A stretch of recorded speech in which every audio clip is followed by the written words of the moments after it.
성부와 성자와 성령의 이름으로 허원영에게 거룩한 목사로 세우고자 안수하노니 하나님의 말씀을 전파하고 가르치며 질병을 고치며 거룩한 교회를 치료하고 성례식을 집행하는 권한과 축복권을 허락하노라. 아멘.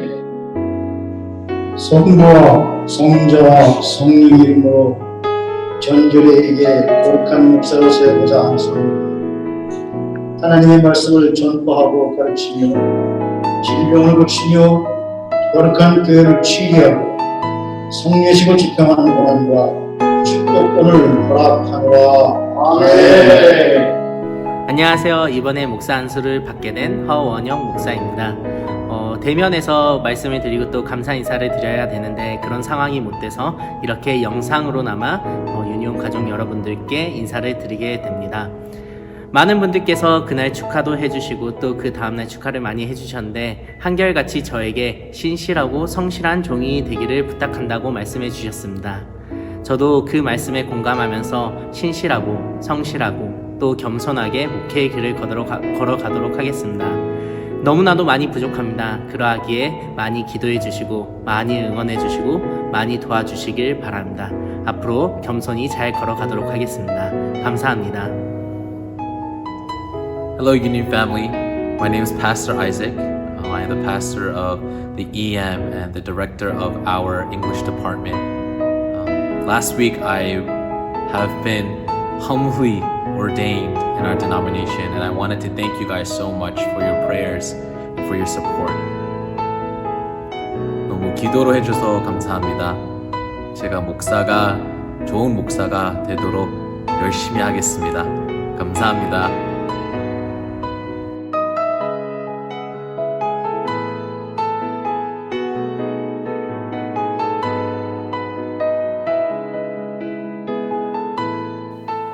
네, 교회의 기쁨입니다. 두 분의 사역자를 귀한 목사님으로 성별하여 세우는 일, 의미이기도 하고 기쁨이기도 한데요.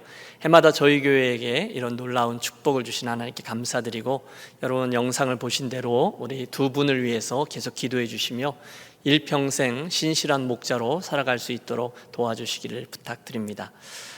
오늘도 우리 따뜻한 마음으로 아버지 앞으로 나아가겠습니다. 주하게 하면서 묵도하심으로 7월 26일 유니온 아침 예배를 하나님께 드리겠습니다.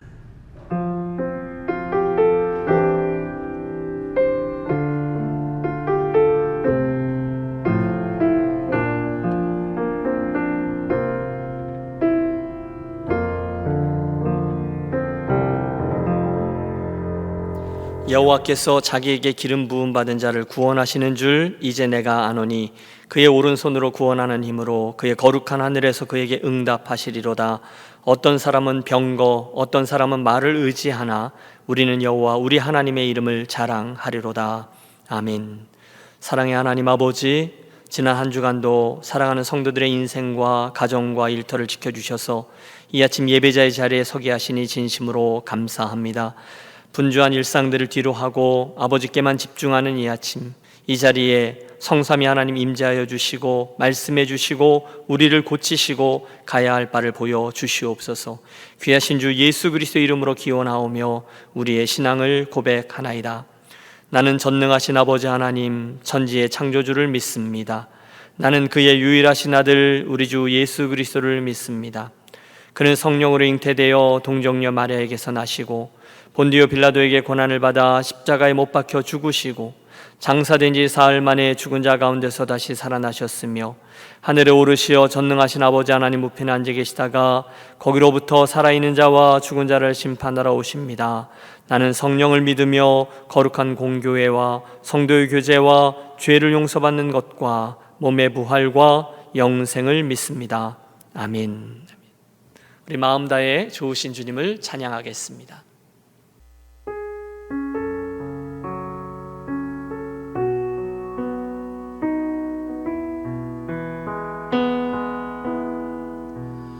이와 같은 때에 난 노래하네 사랑을 노래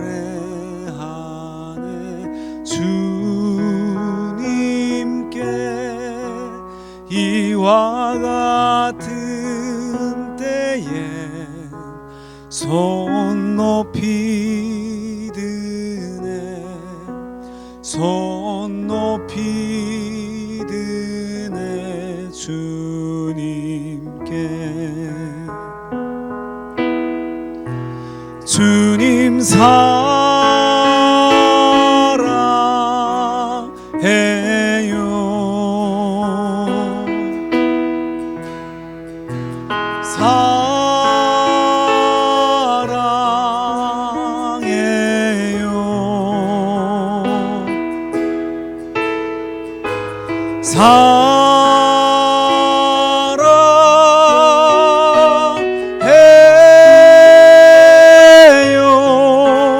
주님 사랑해요 이와 같은 때에 난 노래하네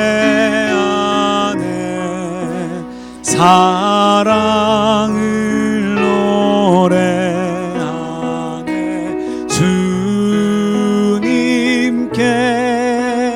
이와 같은 때에 손 높이 드네 손 높이 드네 주님께 주님 사랑해요 주님 사랑해요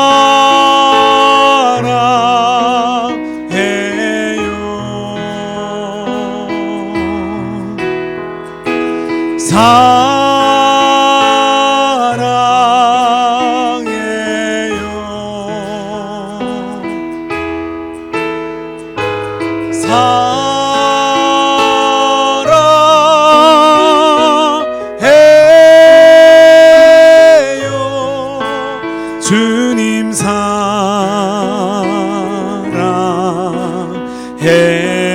우리 온 마음을 올려드리며 주님 사랑해요 주님 사랑해요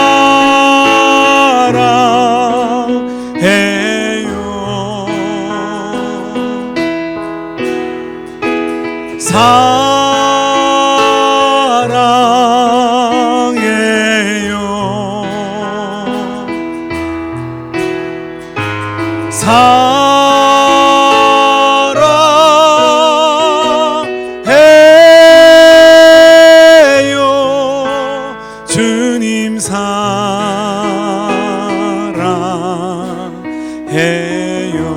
우리 목소리로만 찬양하시죠 주님 사랑해요 주님 사랑해요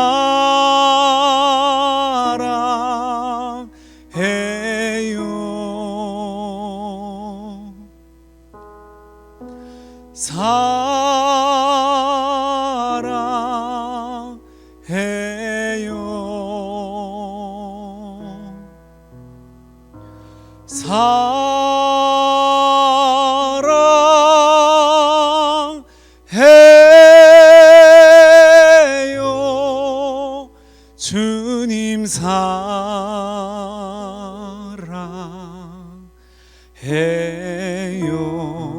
완전하신 주님을 찬양합니다 완전하신 나의 주 의의 길로 날 인도하소서 행하신 모든 일 주님의 영광 다 경배합니다 완전하신 나의 주님 완전하신 나의 주 의의 길로 날 인도하소서 행하신 모든 일 주님의 영광 다 경배합니다 예배합니다 예배합니다 찬양합니다 주님만 날 다스리소서 예배합니다. 찬양합니다.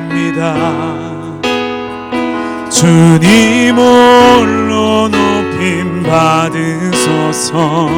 완전하신 나의 주님, 완전하신 나의 주, 의의 길로 날 인도하소서. 행하신 모든 일 주님의 영광 다 경배합니다. 다 경배합니다. 예배합니다. 예배합니다.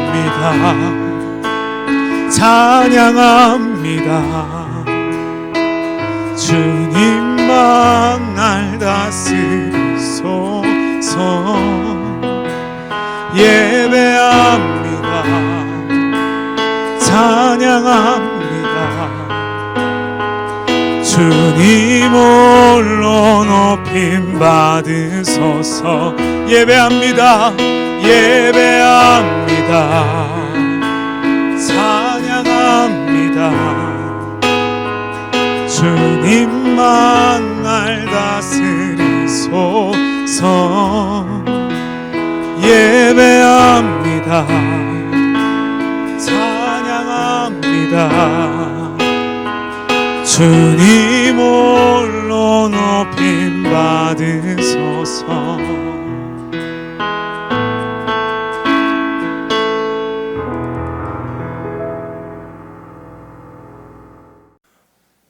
거룩하신 하나님 아버지, 은혜를 감사드립니다.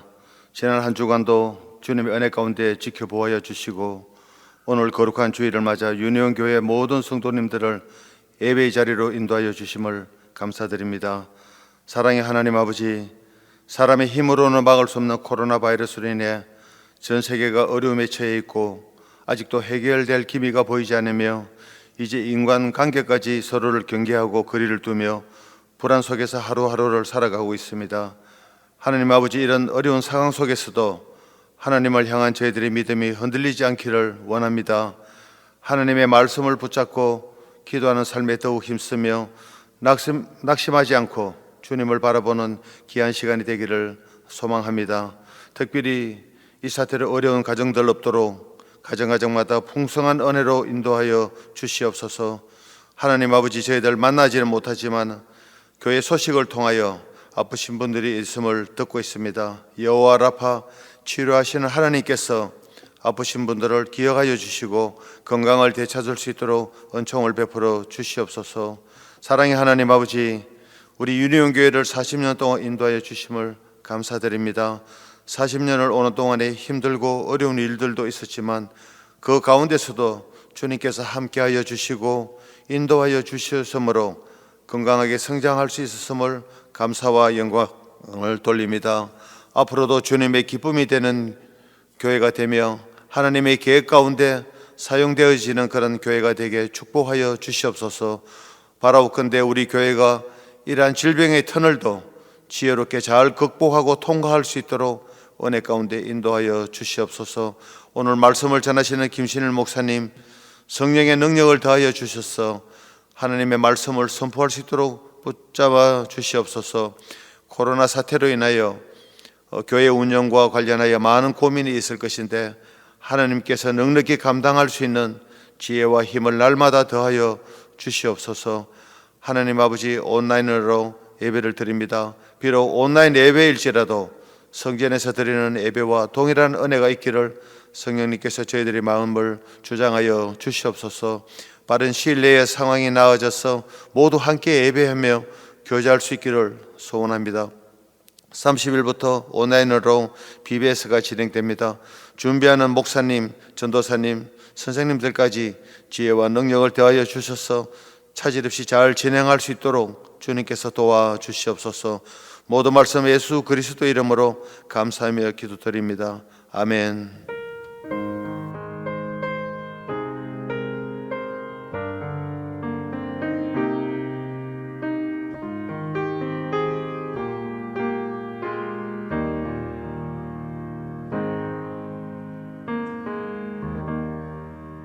네, 오늘의 찬양 그리고 다음 주의 찬양은 좀 특별한 순서를 마련합니다. 우리들에게 추억의 시간이기도 하죠. 전에 우리가 찬양대가 섰던 성가대의 찬양을 선곡해서 그때 그 찬양을 우리 함께 듣도록 하겠습니다.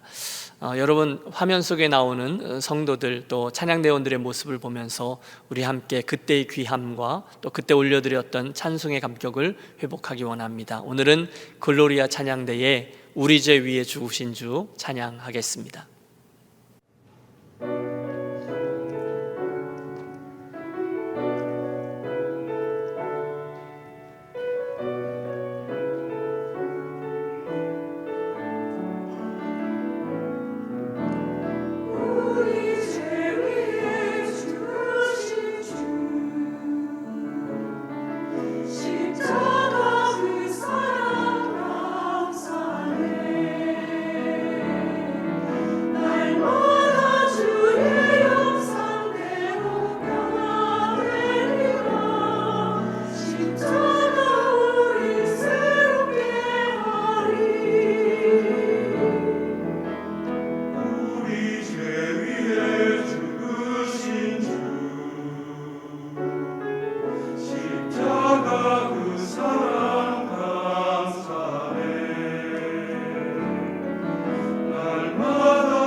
네, 귀한 찬양 감사합니다. 우리 속히 다시 예배가 회복되어서 대면하여 예배하며 또 성가대도 함께 서서 찬양하고 그런 날이 있었으면 좋겠습니다. 오늘부터 새로운 말씀 시리즈 시작합니다. 발음이 좀 어렵지만 성경의 거점 시리즈라고 이름을 명명했는데요. 오늘은 그 서론격인 말씀이 되겠습니다. 본문은 디모데후서 3장 16절에서 17절의 말씀입니다. 신약성경 디모데후서 3장 16절과 17절의 말씀입니다. 여러분 한 목소리로 합독하겠습니다. 모든 성경은 하나님의 감동으로 된 것으로 교훈과 책망과 바르게 함과 의로 교육하기에 유익하니 이는 하나님의 사람으로 온전하게 하며 모든 선한 일을 행할 능력을 갖추게 하려 함이라. 아멘. 네, 코비드 19의 상황과 또 팬데믹으로 인해서 전 세계가 신음하고 있습니다. 최강국이라고 자부하던 우리 미국조차도 자존심이 많이 상했죠. 요즘은 거의 속수무책으로 끌려오고 있는 듯한 느낌을 우리 받고 있습니다. 하나님 이 상황 속에서도 우리들 모두에게 하나님의 선하심을 끝까지 신뢰하는 믿음, 그리고 우리들의 한계를 인정하고 도우심을 구하는 겸손 계속 허락해 주시기를 바랍니다. 실은 이 기간이 길어지면서 목사인 저에게도 심각한 질문이 하나 자리하게 되었습니다. 이런 거죠. 이런 시기에 목사의 존재 이유는 어디 있는가? 나는 유니온교회 목사로 이 과정을 통과하고 있는 우리 유니온 교우들을 어떻게 도와야 하는가? 예, 틀림없죠. 이런 상황 중에서 제가 해야 될 일은 여러분으로 하여금 이 현재 이 고난의 상황을 성경적인 눈으로 바라보게 하고 바르게 해석할 수 있도록 도우며 하나님이 원하시는 것을 찾아서 순종하도록 격려하는 일일 것입니다. 바로 거기에 오늘부터 시작하려고 하는 이 새로운 시리즈 설교의 목적이 자리합니다. 여러분 생각해 보십시오. 성경 속에서도 오늘 우리들과 똑같은 고민 중에 믿음의 길을 갔던 선배들이 있습니다. 너무너무 어려운 가운데 그 일을 갖고 씨름하다가 이 상황을 믿음의 눈으로 바라보고 해석을 한 뒤에 의미를 발견하고 다시금 소망의 자리로 향하게 되었던 그 사람들 말입니다. 요셉이라는 큰 고난의 사람을 여러분 아시죠? 하지만 그는 그 모든 과정을 믿음의 눈으로 바라보고 해석한 후에, 아니 해석이 되었기 때문에 결국은 온 세상을 구원하는 하나님의 사명을 기꺼이 감당하러 나서게 됩니다. 민족의 멸망 앞에 섰던 하박국이라는 선지자도 마찬가지죠. 바벨론의 침공 그리고 국가가 멸망하게 되는 이런 재난 앞에서 그는 의롭지만 또 정직한 믿음의 씨름을 진행합니다. 하나님 앞에 질문을 던지고 또 대답을 들으며 또 하나님의 침묵과 씨름하면서 의미들을 깨닫습니다.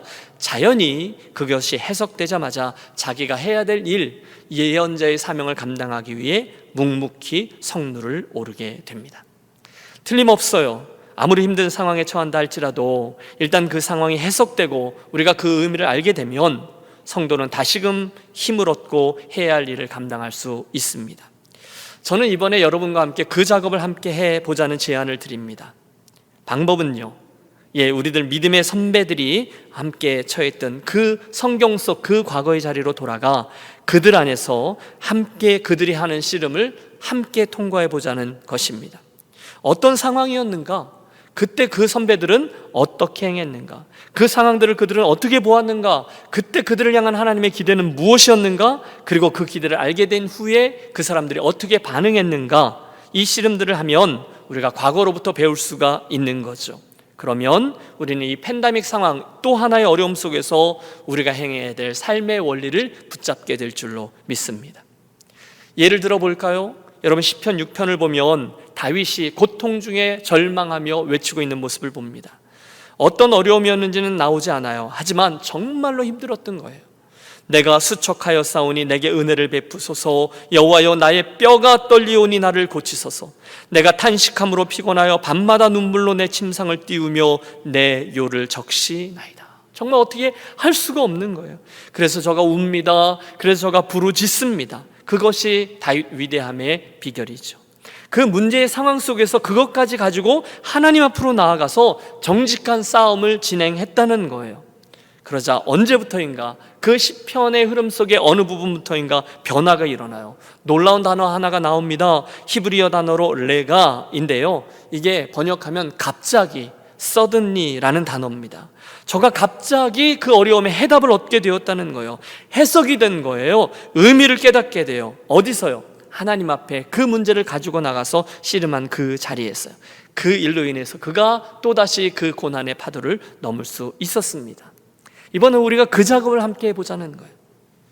아니 그러니까 목사님 뭘 하자고 하시는 걸까요? 궁금하시죠? 저는 이번에 여러분 한 분 한 분을, 우리 유니온 교우들을 성경의 가장 중요한 몇 개의 자리, 그 거점들로 안내하려고 합니다. 그러면 여러분은 그곳으로 함께 나아갈 때 여러분이 가지고 있는 그 문제들, 그 질문들을 그대로 안고서 함께 그리로 나아가 그 이스라엘 백성 안으로 들어가 그들이 했던 믿음의 씨름을 우리 함께 해보자는 거예요. 왜요? 예, 제가 믿기로 그때 그들이 했던 씨름은 오늘 우리들의 현재형의 삶에도 또다시 그대로 반복되고 있기 때문입니다. 여러분, 인생이 복잡해 보이시죠? 하지만 하나님 사람들, 하나님 백성들 삶의 원리는 복잡하지 않아요. 몇 가지 되지 않습니다. 분명합니다. 오늘 이 팬데믹 상황이 길어지면서 우리들에게 있는 질문이 있어요. 하나님, 정말로 오늘도 나의 삶을 정말로 인도하고 계시느냐? 하나님, 나에게 약속하신 것들을 정말로 지키고 계시는가? 하나님은 나에게 무엇을 바라고 계시는가? 하나님은 오늘 이 어려운 상황에서 내가 어떻게 극복하고 회복되기를 원하시는가? 또 어떤 이들은 심지어 이 상황은 앞으로 나아지지 않을 거라고 하는데 바로 그런 상황 속에서 아버지는 나에게 무엇을 기대하시는가? 여러분 아세요? 이 질문들은요, 그때 성경 속에 있었던 믿음의 선배들이 그 어려움 속에서 던졌던 똑같은 질문입니다. 만일 그들에게 이 코비드-19의 상황이 주어졌다면 오늘 우리가 가지고 있는 이 질문과 똑같은 질문을 저들이 던졌을 것입니다. 자, 오늘부터 시도하는 이번 성경의 거점들 시리즈의 틀은 성경의 중요한 거점들, 장소들을 우리가 함께 찾아가 서는 겁니다. 올해 여러분 성경을 일독하셨잖아요. 또 성경을 필사하면서 여러 느낀 점들이 있으실 거예요. 여러분, 성경의 흐름을 창세기부터 요한계시록을 쭉 살펴볼 때 그곳에는 역사적인 흐름도 있지만 또한 영적인 흐름들이 포함되어 있어요. 그런데 성경의 어떤 중요한 거점들, 중요한 순간, 중요한 장소에는 이 역사적인 흐름과 영적인 흐름들이 겹치고 있다는 거예요. 특별한 곳이죠. 그 중에 어떤 곳은 저와 여러분들에게 아주 친숙한 지명들일 겁니다. 그리고 또 어떤 것들은 무척 낯섭니다. 여러분, 제가 확 지나가 버릴 테니까 그것들을 잘 따라와 주십시오. 우선 구약은 창세기 족장들의 거점이 되었던 브엘세바, 또 이스라엘 민족 전체가 하나님 앞에 섰던 시내산, 가나안 땅의 첫 번째 정복지였던 여리고, 그리고 그 당시 이후 저들의 영적인 중심지가 되었던 실로, 왕정시대 이후에 이스라엘의 수도였던 예루살렘, 남북 왕조의 갈등을 대변하는 사마리아, 그리고 주변의 거대한 제국들과 씨름했던 라기스, 마지막 8번째죠, 이스라엘이 멸망한 후에 포로로 끌려갔던 바벨론의 그 포로지 바벨론입니다. 이어 신약에도 7개가 있어요. 예수님의 첫 번째 피난처였을 애굽 땅에 있던 알렉산드리아, 사복음서의 무대가 되었던 땅 데가볼리, 어쩌면 세례 요한의 출신 공동체였을지도 모를 쿰난, 헤롯 왕가의 고향이 된 그 이두메, 복음의 교두보였던 가이사라, 복잡했던 당시의 예루살렘, 그리고 예수님의 가장 중요한 사역지였던 갈릴리가 그 거점들입니다. 다 보여요? 벌써 머리가 지끈지끈 아파오시는 분들이 계시죠? 그런데 여러분 걱정하지 마세요. 저희가 이번에 한 번씩, 그러니까 한 주에 한 개씩의 그 거점들을 다룰 것이고요. 또 설교의 내용도 스토리텔링, 즉 이야기식 설교로 진행하면서 여러분들이 절대로 지루하지 않으시도록 애를 써 보겠습니다. 또 그런 의도로 이미지 자료들도 많이 써 보려고 해요. 그러면서 단순히 그런 중요한 거점들에 대한 성경 지식을 전달하는 그런 설교가 아니라 대신에 그 각각의 거점들, 그곳의 의미들이 오늘 이 캘리포니아 땅에서 이민자로 살고 있는 우리들에게 무슨 의미가 있는지 씨름하면서 성경 전체를 거시적으로 추적해 보겠습니다. 물론 이 설교자에게 고민이 있어요. 여러분, 이번 팬데믹 상황에서 우리 교회의 사역 원리 중에 하나는 통전적인 사역 아닙니까? 어른들로부터 어린이 이르기까지 한 가지의 영적 흐름을 가지고 연계해서 진행해 나가는 거예요. 그래서 우리 매주마다 매듭을 짓는 사사 시리즈 설교를 진행했습니다. 그런데 이번 설교들은 우리 혹시 어린 자녀들에게 좀 버거운 주제가 될지도 모를 것 같아요. 그래서 어떻게 할까? 그래서 우리 교육부 사역자들과 의논을 했는데 해보시겠다는 거예요. 그래서 용기를 얻고 진행합니다. 하여 여러분, 우리 아이들을 위한 사역도 잘 진행되도록 교육부서 사역자들을 위해서 기도 많이 해 주시기를 바랍니다. 오늘은 첫 번째 시간으로 이 전체 시간을 위한 오리엔테이션이 되겠습니다. 앞으로 우리가 다룰 구약의 8개 거점들, 그리고 신약의 7개 거점들은 다음과 같습니다. 우리 내용이 많지만 물 흐르듯 여러분 성경의 흐름 속에 저를 따라와 주시기 바랍니다. 자, 첫 번째 지점은 창세기에 나오는 브엘세바입니다. 여러분, 브엘세바는 구약의 이스라엘의 바운더리에서 가장 남쪽에 위치한 곳이었어요. 족장들 아브라함, 이삭, 야곱, 그들의 이야기들이 브엘세바를 무대로 하여 펼쳐지죠. 여러분 창세기 12장에 보면 저 메소포타미아 강 하류에 있던 갈대아 우르에서 출발했던 아브라함이 저 북쪽에 있는 하란을 거쳐서 남쪽 팔레스틴 땅으로 이주를 합니다. 그리고 첫 번째 땅이었던 세겜을 거쳐 베델, 헤브론을 지나 제일 남쪽에 있는 브엘세바에 위치하죠. 그 중간에 애굽에 가서 아내 사레를 빼앗길 뻔하기도 하잖아요. 다시 올라와 브엘세바에 이르러 거기에 에셀나무를 심으며 영생하신 하나님의 이름을 부릅니다. 그의 아들이었던 이삭도 우물을 파면서 이곳저곳 유목민으로 유랑하다가 드디어 브엘세바에 이르러 자기의 단을 쌓고 하나님을 예배합니다. 야곱은요, 그도 일평생 떠돌이로 살았지만 결국 그의 노년을 고향 땅인 브엘세바에서 보내다가 요셉으로 인해서 그 애굽으로 이주하게 되죠. 결국 창세기의 모든 족장들은 그 땅에서 인생의 결론을 내리게 되어요. 두 번째 거점은 민족적인 거점으로 시내산입니다. 애굽으로 이주했던 70인의 히브리 민족들이 한 가문에서 시작하여 한 민족으로 변모합니다. 이후에 하나님은 모세를 통해서 출애굽시키신 후에 그들을 시내산에서 민족 전체로 만나며 계약을 맺으세요. 너희는 이제부터 내 소유요 거룩한 백성이요 또 제사장 나라가 될 것이다. 특별히 저들을 구별하시죠. 그리고 그들을 통해 제사장 나라, 세상의 모든 민족들이 하나님을 알게 될 것이다 라는 축복과 사명이 주어집니다. 그리고 그 거룩한 삶을 위해 율법, 십계명을 주어 주시죠. 맨 처음에 그들 민족의 시조인 아브라함에게 주셨던 개인적이고 그리고 가족적인 그런 사명이 한순간 민족적인 사명으로 바뀌게 되는 순간입니다. 여러분, 벌써 창세기가 출애굽기가 끝났어요.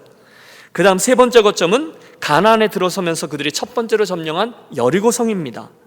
기적적인 방법으로 여리고를 무너뜨린 여호수아와 이스라엘의 이야기를 모두들 아실 것입니다. 사실 지난한 그 40년 동안의 광야 생활을 마치고 드디어 가나안에 들어선 이스라엘 백성들에게 있어서 여리고는 난공불락의 요새였습니다.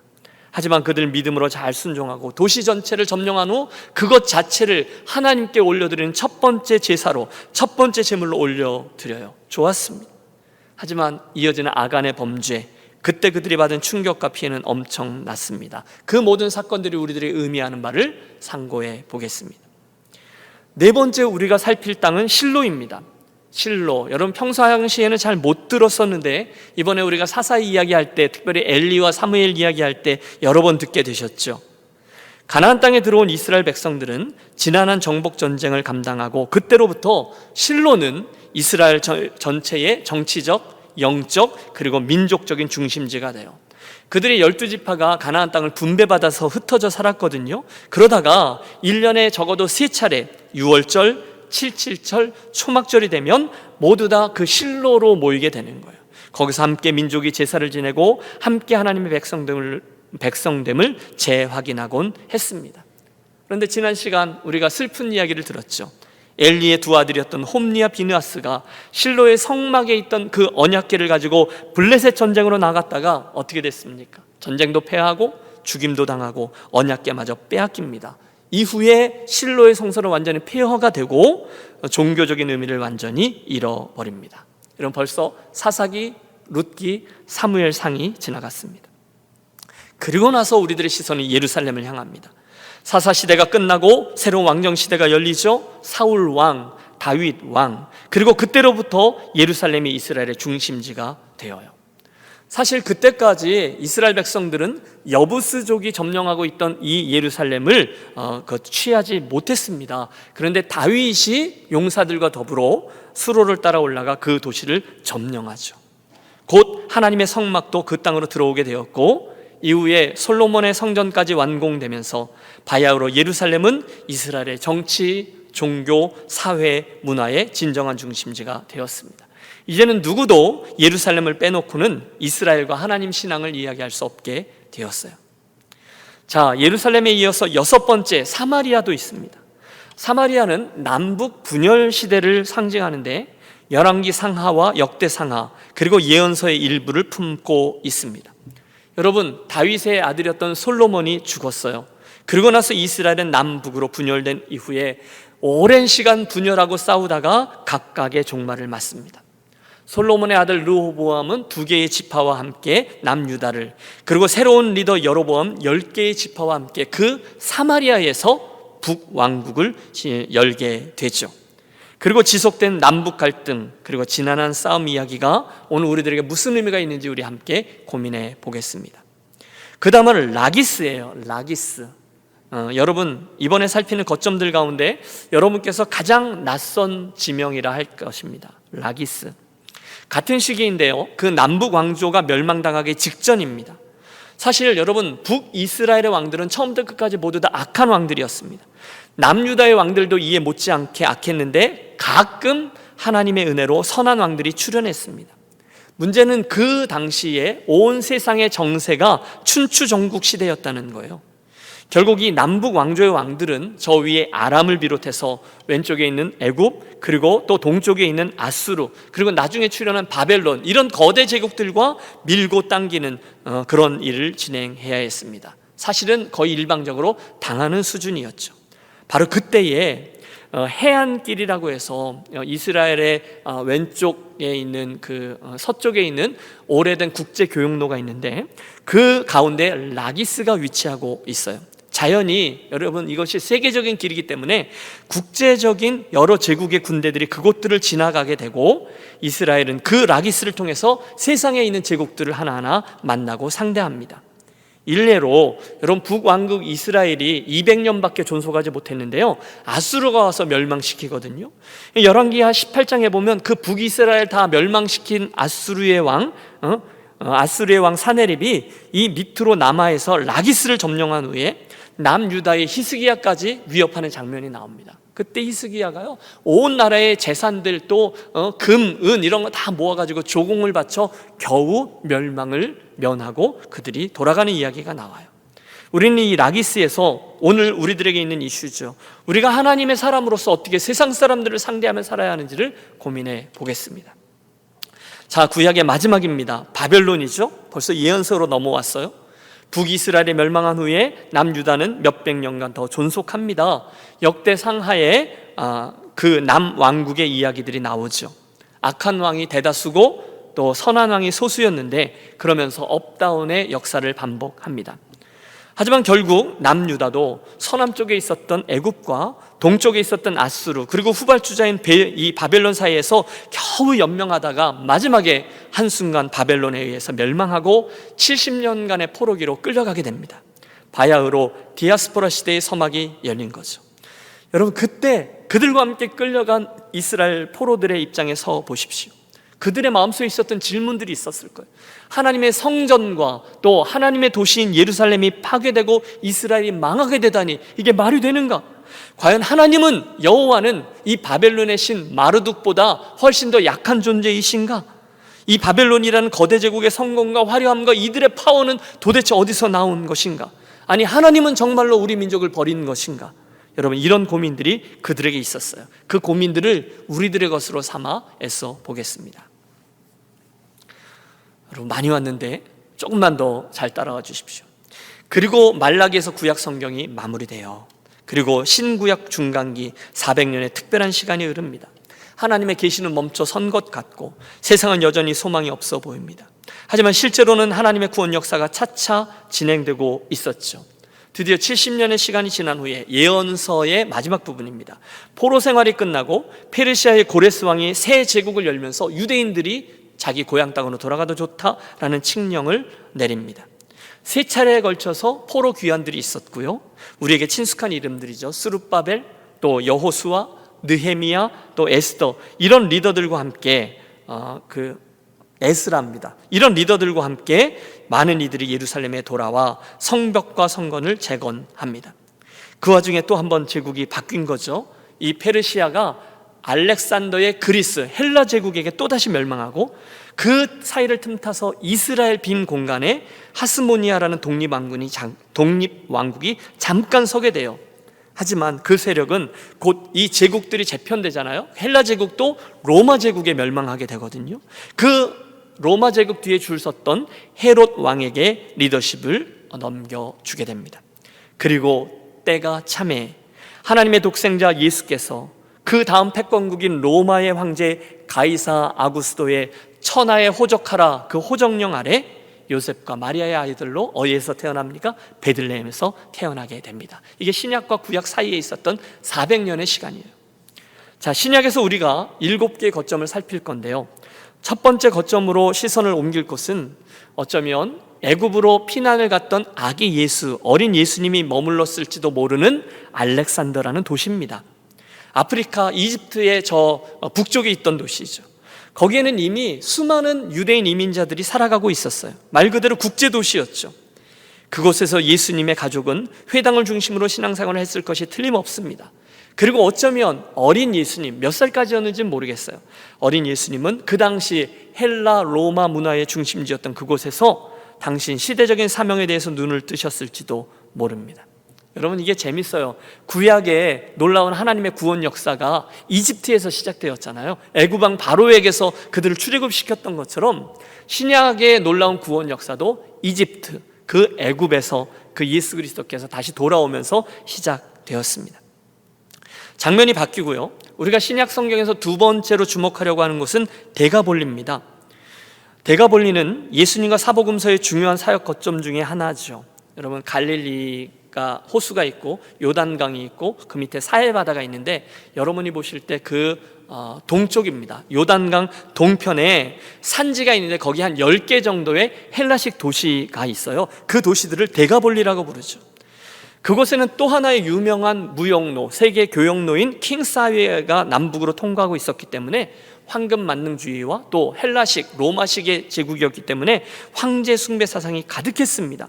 그래서 예수님 당시의 유대인들은요, 그 땅을 이방의 땅으로, 부정한 땅으로 치부하였지만 예수님은 당신 사역 중간중간 그 땅을 주기적으로 방문하시면서 하나님의 관심이 유대인들에게만 국한된 것이 아니라 이 땅에 있는 모든 이방인들에게도 미치는 것이다 라는 것을 보여주셨습니다. 바로 그 세속의 땅 데가볼리를 우리 신앙인들이 어떻게 대해야 할지 오늘을 사는 방법을 고민해 보겠습니다.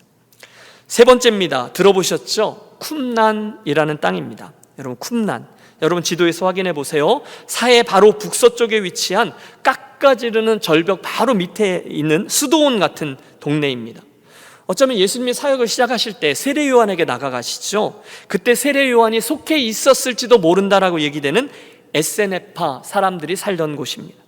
그들은 그 당시 예루살렘을 중심으로 살고 있던 유대인들의 종교 생활을 거절하고 그곳에서 떨어져 자기들 나름대로의 법도 아래 정결과 거룩을 지키며 경건한 삶을 추구하며 살았습니다. 유별나게 신앙생활을 한 거죠. 하지만 그들의 공으로 오늘 우리들이 가지고 있는 성경이 우리들에게까지 전달되었습니다.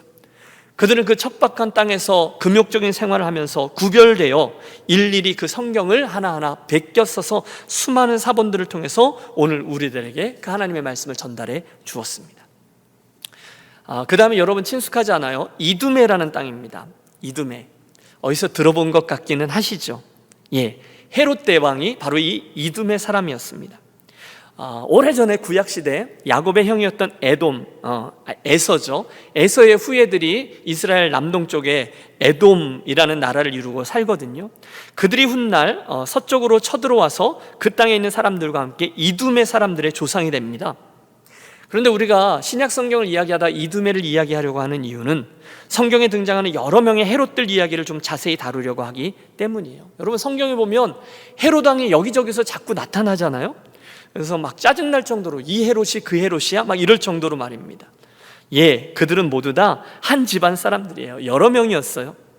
우리 예수님과 대척점을 이루고 있던 헤롯들의 이야기를 통해서 성경의 중요한 한 축을 이루고 있는 구원사를 방해하는 사탄의 계략을 분명히 볼 수 있습니다. 흥미진진한 이야기들이 많이 있어요.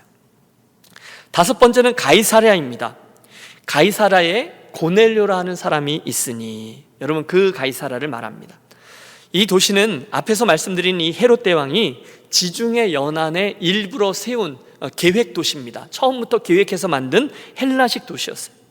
그 당시는 이미 바다 건너에 있는 저 로마가 전 세계 패권을 차지하고 있었거든요. 그리고 그 가이사랴에 식민지 이스라엘 땅 유대를 통치하기 위한 로마의 총독 관저가 그곳에 있었어요. 그 총독들이 거기 머물면서 이스라엘 땅을 다스린 거죠. 예수님 당시에 파견되어 있던 로마의 총독이 빌라도였고요. 또 나중에 사도행전에 보면 사도 바울과 함께 나오는 몇 명의 총독들, 베스도 총독, 벨릭스 총독, 이들도 로마에서 보낸 총독들입니다. 여러분 사도행전 맨 뒷부분에 가보면 글쎄요, 사도 바울이 이제 마지막 전도여행을 마치고 예루살렘으로 돌아올 때 가이사라에 도착했다가 빌립 집사 집에 머물게 되거든요. 그가 그 가이사라에 살았고 거기 선교의 거점을 삼았으며 오가는 모든 사람들, 사도들을 섬기는데 애를 썼죠. 여러분, 이게 재밌습니다. 가이사라는 사실 헤롯이 로마의 식민지로 살아갈 때 그들에게 호감을 얻기 위해서 일부러 세운 세상을 정복하는 것을 상징하던 그런 도시였지만, 하나님은 그 도시를 당신의 선교를 위해 복음의 교두보로 삼으셨습니다. 자, 그리고 나서 거의 다 왔어요. 우리는 신약의 예루살렘을 한 번 더 살피려고 해요. 신약의 예루살렘은 포로에서 귀환한 이들이 그 땅을 다시금 재건하면서 시작되죠. 성전도 다시 세워졌고 그 과정 중에 수많은 갈등들이 있었습니다. 이후 말씀드린 여러 개의 제국들이 이곳저곳에서 바뀌게 되면서 예루살렘은요, 그들의 식민지에 있었기 때문에 이 속에서 치열한 정치 세력의 암투가 있었습니다. 그 제국에 그 당시 힘을 갖는 그 제국의 뒤에 줄 쓴 그런 가문들이 차례로 예루살렘의 이권을 챙기는 형국이죠. 친일파와 같이 말입니다. 우리 예수님께서 왜 그렇게 예루살렘에 있던 종교 지도자들과 각을 세우셨는지 우리가 알 수 있는 대목입니다. 당시 건축광이었던 헤롯이 예루살렘에 있던 그 성전을 더욱 화려하고 멋지게 지어 주었지만 그 예루살렘 성전은 이미 당파 싸움의 격전지가 되어서 이스라엘의 영성을 선도하는 곳은 되지 못하였습니다. 그리고 바로 그런 형편의 도시 예루살렘에 메시아이신 예수님께서 이사야서에 예언되어져 있던 그 말씀 그대로 그곳을 치고 들어가신 것이죠. 그때 나온 유명한 질문이 내가 유대인의 왕이냐죠. 그 상황 중에 던져진 질문이에요. 그리고 예수님의 십자가 사건, 부활, 승천 사건이 이어집니다. 잘 오셨어요. 마지막입니다. 마지막 신약의 거점은 메시아 대신 예수님의 땅이었던 갈릴리입니다. 갈릴리, 여러분 벌써 우리들의 가슴이 뛰죠. 우리 주님은 그 갈릴리 지역에서, 그 호수 주변에서 당신 공생의 사역의 대부분의 시간을 보내셨어요. 그곳에서 우리 주님은 하나님 나라를 선포하셨고 병자들을 고치셨고 백성들을 가르치셨습니다. 하지만 여러분, 사실 갈릴리는요, 예루살렘에 있던 이스라엘 사람들이 볼 때 거의 변두리입니다. 아무도 주목하지 않아요. 갈릴리 사람, 그러면 거의 촌뜨기로 치부하는 그런 비하하는 의미가 담겨 있었어요. 그런데 우리는 그곳에서 이 센터가 아니라 일부러 변두리를 택해서 사역하신 주님의 의도를 읽어내야만 할 것입니다. 그리고 그 이야기들이 오늘 이민자로 살고 있는 저와 여러분에게 무척이나 중요한 질문들을 만들어줘요. 그래서 갈릴리가 중요합니다. 15개, 여러분 기억하지 못하셔도 돼요. 앞으로 우리가 하나씩 살필 겁니다. 여러분, 서두에서 말씀드렸지만 우리 신앙인들에게 있어서 어떤 특별한 장소와 사건은 그저 단순한 사건과 장소의 의미 정도가 아닙니다. 우리는 그것들을 해석해내야 되고 그 속에 담긴 의미를 찾는 작업까지 함께 해야만 합니다. 여러분, 제가 가끔 잊을만 하면 삼각산 이야기를 한 번씩 하지 않습니까? 오래전이죠. 대학원을 졸업하고 목사 안수를 받게 되면서 제 인생에 대한 부담감과 미래에 대한 고민, 그것으로 인해서 제가 금요일 밤마다 삼각산에 올라 기도를 하곤 했습니다. 그 새벽에 겨울산을 올라 그 꼭대기를 능력봉이라 부르죠. 제가 그곳을 잊을 수가 없어요. 밤새 열심히 기도하고 내려오다가 왜 한국에는 야심한 밤에 하는 포장마차들 있잖아요. 거기에 들어가서 기계 우동, 또 뜨끈뜨끈한 그 짜장면 한 그릇, 기가 막힙니다. 그런데 드리는 말씀은 그 땅이 저에게 바로 이런 신앙의 거점이 되어 주었다는 거예요. 주님, 가하시면 저에게도 유학의 기회를 좀 열어주십시오. 그때 주님이 물으셨어요. 왜? 그리고 그 당시 제가 할 수 있는 가장 순전한 대답을 올려드렸거든요. 제가요, 절대로 이력서에 한 줄 더 넣기 위한 유학이 아니라, 사람들 앞에서 폼을 재기 위한 유학이 아니라, 하나님의 넓은 세상을 보고 배우고 더 잘 구비돼서 정말 하나님 편에 서서 하나님의 마음을 바르게 전하는 사역자가 되기 위해서입니다. 여러분, 하나님 그 기도를 잘 들어주셨어요. 기가 막힌 방법으로 그 기도를 응답해 주셨죠. 여러분, 드리는 말씀은 이거예요. 그날 이후에 24년의 흐름 속에서 제가 유학생의 자리에서, 또 이민자의 자리에서, 이민 목회자의 자리에서 수많은 씨름들을 하지 않았겠어요? 특별히 제 삶에 흔들리게 되고 갈 길도 잘 모르겠고 뭔가 중요한 결정을 해야 하고 어려운 일에 닥쳤고 그럴 때가 있습니다. 그런데 그때마다 저는 그날 밤 그 삼각산으로 되돌아가곤 합니다.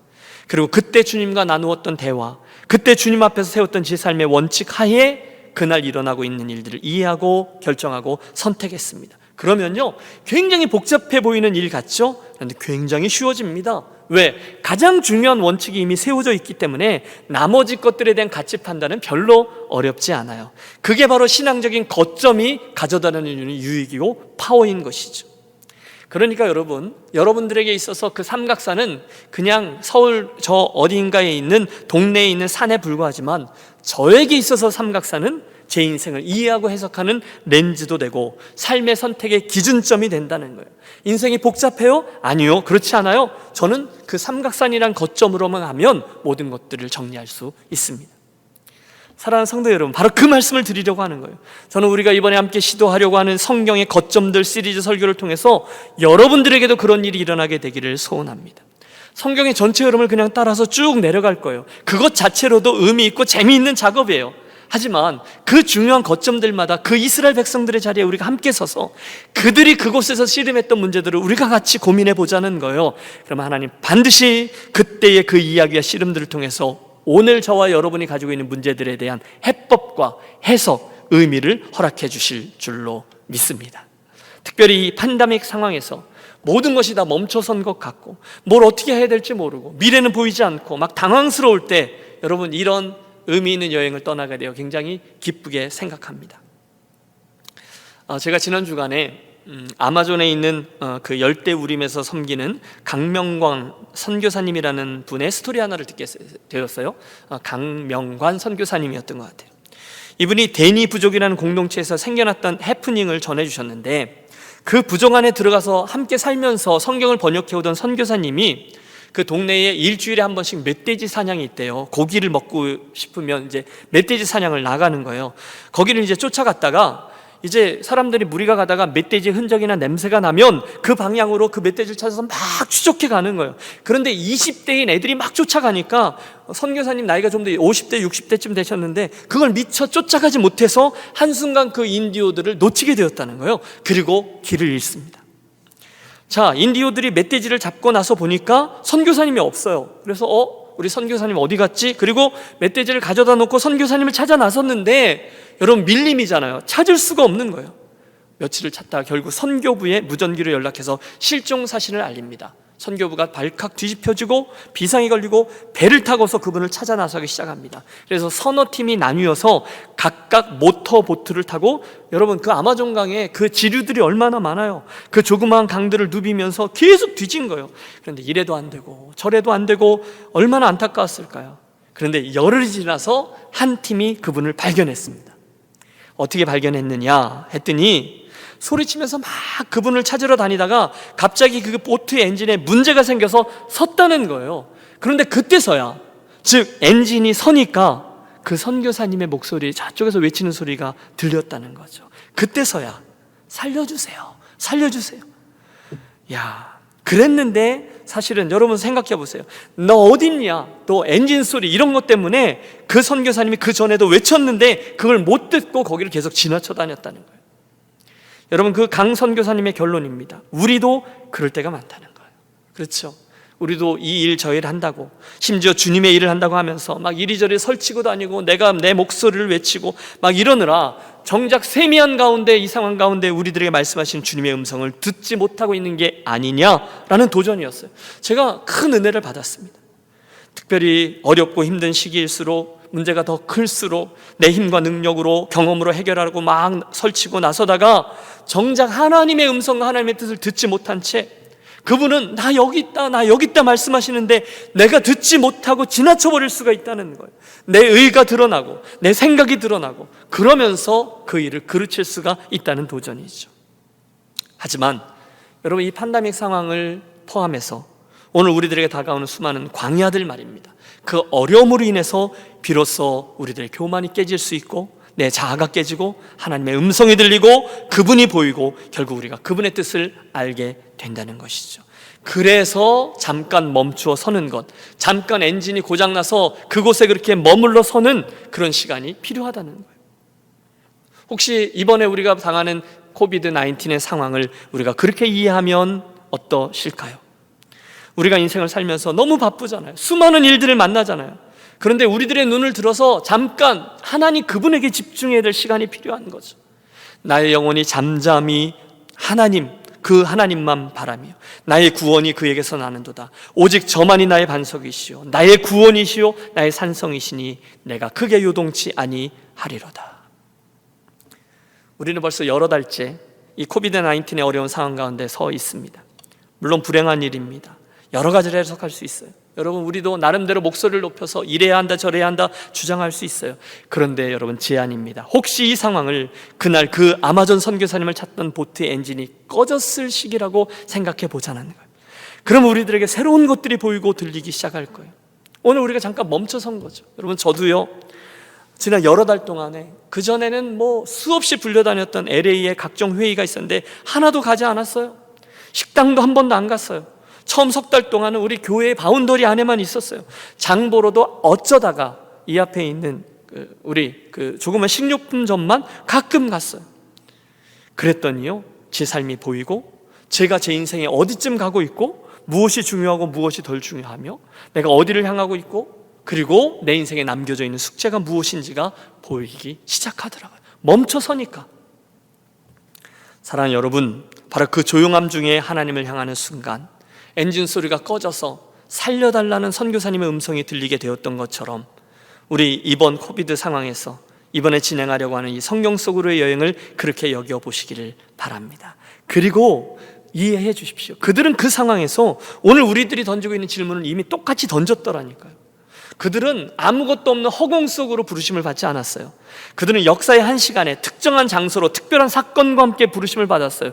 그리고 그곳에서 그들이 문제를 가지고 하나님께 씨름했어요. 의심도 있었어요. 불신앙도 있었어요. 내적으로 외적으로 갈등도 있었어요. 세상에 유혹들이 있었어요. 가치 판단이 분명하지 않았던 그런 어려움들이 있었어요. 그래서 그들의 그때의 그 모습을 우리가 잠잠히 연구하고 배우면 오늘 우리들에게 너무너무 의미 있는 시간이 될 거라는 거죠. 바라기는 하나님께서 우리가 그 거점들 하나하나를 추적할 때 우리들에게 말씀해 주시고 가르쳐 주시고 도전해 주시고 우리들이 지닌 이 모든 문제에 해결점을 쥐어 주시기를 바랍니다. 그때 우리는 우리 사사 시리즈의 마지막에 나왔던 엘리가 되지 않을 수 있는 거죠. 대신 사무엘이 될 수 있는 거죠. 여러분, 저를 위해 기도해 주십시오. 정말 최선을 다해서 이 시리즈를 고민하며 준비해 보겠습니다. 얼마 전에 제 후배 아이 하나가 그러더라고요. 단순히 성경 좀 읽어라, 큐티 좀 해라, 기도 열심히 하고 순종해라, 그 정도로 마무리되는 설교가 아니었으면 좋겠다라고요.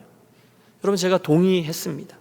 그런 교과서적인 설교 말고요. 몰라서 안 하나요? 누가 성경 말아 몰라요? 누가 기도하라 몰라요? 그 정도 얘기가 아니라는 거죠. 대신 우리가 함께 고민하고 함께 하나님의 음성을 듣고 함께 결단하고 새롭게 변화의 발걸음을 떼도록 정말로 효과적으로 그런 일이 일어나는 설교, 그것도 오늘 내 삶에, 여러분의 삶에 말씀하신 하나님의 음성이 들려있는 설교가 되었으면 좋겠습니다. 성령님의 역사가 필요해요. 기도해 주세요. 결론, 앞으로 우리가 다룰 구약의 8번 그리고 신약의 7번 이 성경을 탐구해가는 여정이 저와 여러분의 신앙생활에 새로운 총정리와 재도약의 기회가 되게 해주시기를 기도합니다. 그 일을 위해서 여러분, 다시 반복하건대 이 코비드-19의 상황을 여러분 삶의 그 시끄러운 보트 엔진을 잠깐 꺼는 기회로 삼아 주십시오. 맨 처음 서두에 제가 꺼내었던 시편 6편의 말씀, 그것을 되돌아가 보시죠. 그날 다윗이 자기의 그 고민들을 들고 너무 힘들지만 여전히 하나님께로 나아갔을 때 그 시편 6편을 읽다 보면 중간에 갑자기 레가라는 히브리어 단어, 갑자기 suddenly라는 단어가 등장하고 하나님의 해결점이 주어집니다. 이 같은 단어예요. 레가. 여러분, 성경에 7째 날 철옹성과 같이 닫혀있던 여리고가 갑자기 무너지잖아요. 그때도 같은 단어인 레가, suddenly라는 용어가 사용되었어요. 예수님께서 백부장의 하인을 고쳐주실 때, 문둥병자를 고쳐주실 때 똑같이 이 단어 레가, 갑자기 suddenly라는 단어가 등장해요. 그들이 갑자기 해결을 받아요. 갑자기 고침을 받아요. 바랍니다, 여러분. 이번에 우리가 성경의 흐름들을 따라서 신앙의 중요한 거점들에게로 나아가며 씨름할 때 주께서 저와 여러분의 삶에 있는 어려운 일들, 그 상황들, 해답 없는 질문들, 심지어 육체의 아픔들까지도 레가, 갑자기 서든리의 해결점들로 여러분의 손에 바꾸어 주시기를, 그런 놀라운 일이 일어나게 되시기를 우리 주 예수 그리스도의 이름으로 축원합니다. 아멘. 기도하겠습니다. 사랑의 하나님 아버지, 이 팬데믹 상황이 장기화되면서 우리들에게 더 많은 이야기들, 더 시끄러운 소리들, 내가 팔을 걷어붙이고 이리저리 해결점을 찾는 시도들이 많아지고 있음을 고백합니다. 그러나 오늘의 설교를 통해서 우리 함께 제안하고 초대했던 바로 그 자리의 이야기, 우리 믿음의 선배들이 성경의 중요한 순간들마다 처하게 되었던 영적인 거점들 이야기를 진행할 때에 우리 유년 가족들을 면려해 주셔서 결코 쉽지 않지만 이 팬데믹의 상황을 보트의 엔진 소리가 꺼진 조용한 시간, 멈추게 시간으로 삼게 하여 주시고 겸손히 하나님 앞에 나아가 함께 질문하고 현재형 하나님의 음성을 듣고 주께서 기뻐하시는 해결점을 붙들고 새롭게 결단하고 순종하는 복된 시간만 되게 하여 주시옵소서. 이 새로운 시리즈 설교 강단에 은혜를 부어주시고 설교자에게는 하나님의 마음과 지혜를, 듣는 청중들에게는 겸손한 태도와 진리를 탐구하는 자세가 가득하게 하여 주시옵소서. 우리 주 예수 그리스도 이름으로 기도하옵나이다. 아멘. 우리 함께 결단의 찬송 부르신 후에 오늘 봉헌 기도와 축도는 지난주에 안수 받으신 허원영 목사님께서 해 주시겠습니다.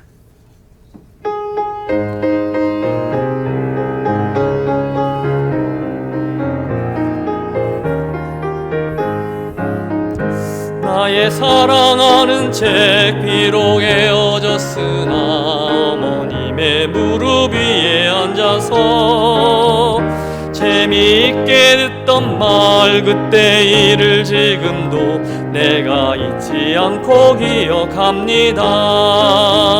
귀하고 귀하다 우리 어머니가 들려주시던 재미있게 듣던 말이 책 중에 있으니 이 성경심이 사랑합니다. 그때 일은 지나고 나의 눈에 와나오 어머니의 말씀 기억하면서 나도 시시때때로 성경 말씀 읽으며 주의 뜻을 따라 살려 합니다. 귀하고 귀하다 우리 어머니가 들려주시던 재미있게 듣던 말이 책 중에 있으니 이 성경심이 사랑합니다.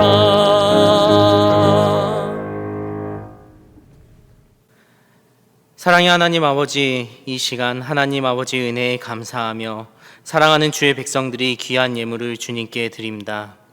이 예물 안에 담겨져 있는 우리들의 마음과 정성을 받아주시고 하늘의 문을 여시어 하나님의 큰 은혜와 축복이 우리들의 삶과 가정 가운데 가득하게 하여 주시옵소서. 특별히 요즘과 같이 어렵고 힘든 팬데믹 상황 가운데서 힘들고 지쳐서 낙심하고 실망하며 힘들어하는 영혼들이 있다면 믿음의 눈을 들어 아버지의 은혜와 사랑을 바라보게 하시고 그 은혜로 이 상황을 해석하며 소망으로 나아가는 우리 모두 되게 하여 주시옵소서. 이제는 우리 구주 예수 그리스도의 크신 은혜와 하늘 아버지의 극진하신 사랑하심과 성령 하나님의 감화 감동 역사하심이 그때 그 거점 속에서 우리 믿음의 선조들에게 임하셨던 하나님의 약속과 은혜와 사랑이 이 땅 가운데 이루어지기를 소망하며 살아가는 모든 유니온 가족들의 심령 위에 또 우리들의 한 주간의 삶 위에 이제로부터 영원토록 함께 하시기를 간절히 축원하옵나이다. 아멘.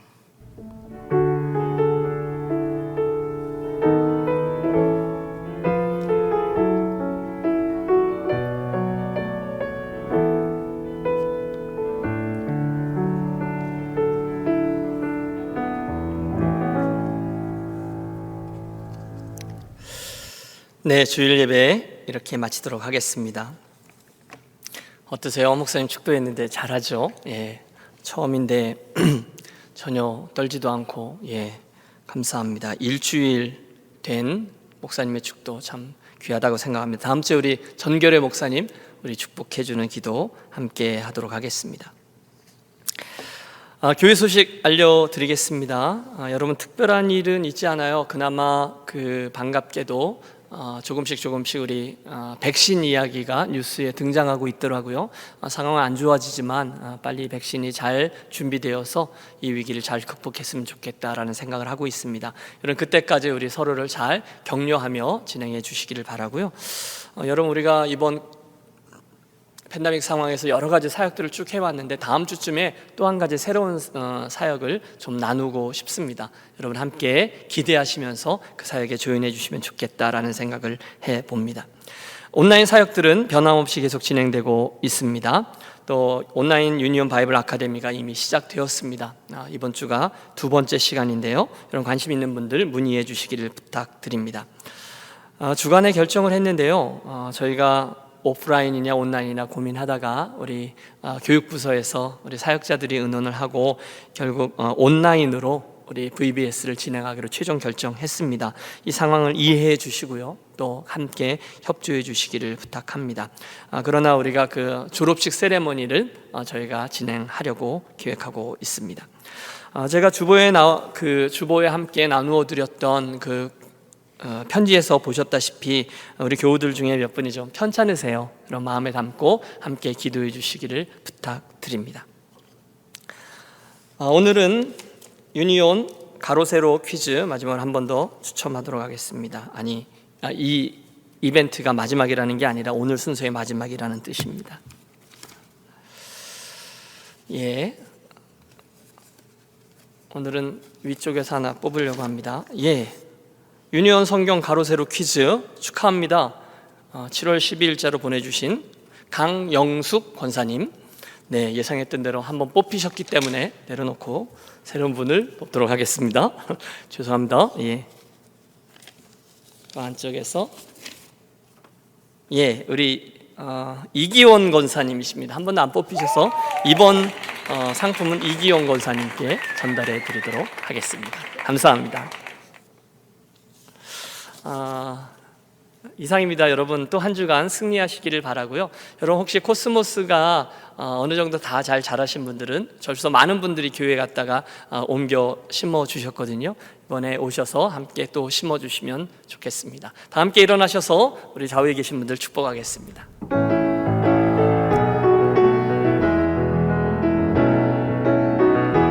하나님의 사랑이 당신의 삶 가운데 가득하기를 축복합니다. 하나님의 은혜가 우리 가운데 가득하길 기도합니다. 저쪽에 계신 분이요, 하나님의